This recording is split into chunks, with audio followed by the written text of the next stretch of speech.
get a gist of what this telecom tariff hike is going to do to the balance sheet of most of these telecoms. So, Aisha, when we talk about telecom, it was a much anticipated event that post 1st December, what is the sort of price hike some of these telecom companies take?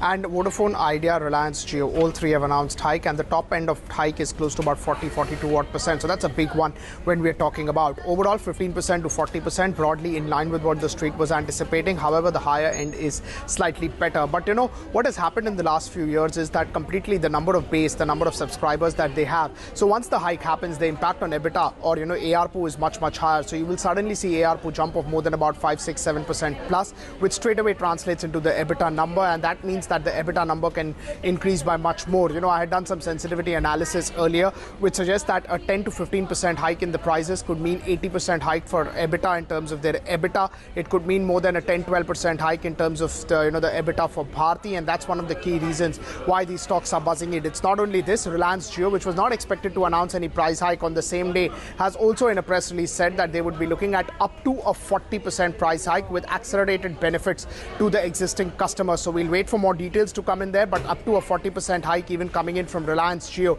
is something which has clearly surprised the street. Reliance is up 3%, Bharti, Vodafone Idea, all three stocks are buzzing since morning. Okay. All right. Thanks for that, Pankaj.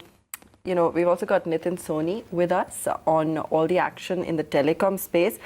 Nitin, thanks for joining us. Want to just get an idea from you on what you're making of the quantum of the hike, the fact that it's now come in, what this means for the telcos, particularly the likes of Bharti or Vodafone, and whether or not they're now going to manage to perhaps, see some stability given that they are going in for this hike.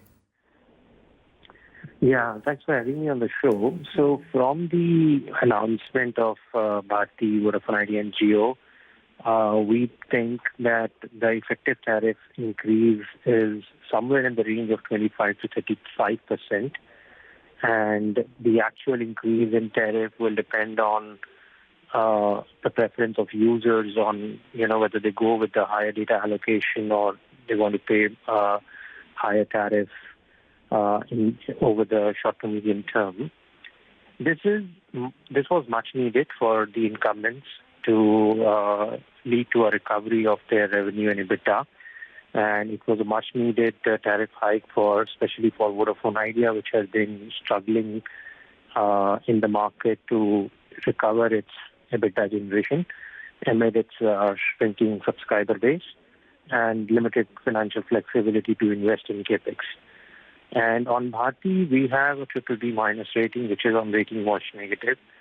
And we believe there are a combination of equity issuance and tariff increase and the 2-year moratorium of deferred spectrum liabilities by the government, which has already been announced. All these three conditions need to be fulfilled to stabilize the outlook on Bharti. Nitin, but while the hikes are more or less on expected lines, do you think these are enough for market repair or rather balance sheet repair? And would you think that more hikes would be coming and be required really in the coming months? See, we'll have to look at each of these telcos case by case. So for Vodafone Idea, which is really struggling to improve cash generation, maybe this tariff hike may not be sufficient enough given, their last quarterly EBITDA was only INR 10 billion. And they have substantial liabilities on their balance sheet. And if they were to pay the AGR dues in the next 3 months, as per the Supreme Court order, so, this even a 35% plus tariff increase may not be sufficient. But is it sufficient for Bharti? I think it's a very credit positive move for Bharti because this is the first ever tariff increase we have seen in the last, 15-20 years. And now we'll have to look at whether it remains on a sustained basis or not, or, the effective tariff, effective average revenue per each user increment goes higher by as much as, 25 to 35%. So we'll have to see. And the other aspect to monitor is whether they retain their subscriber base or not. And, Jio, which has also... Right, we've We would have wanted to talk more about Jio. We'll see if we can speak to Nitin length later.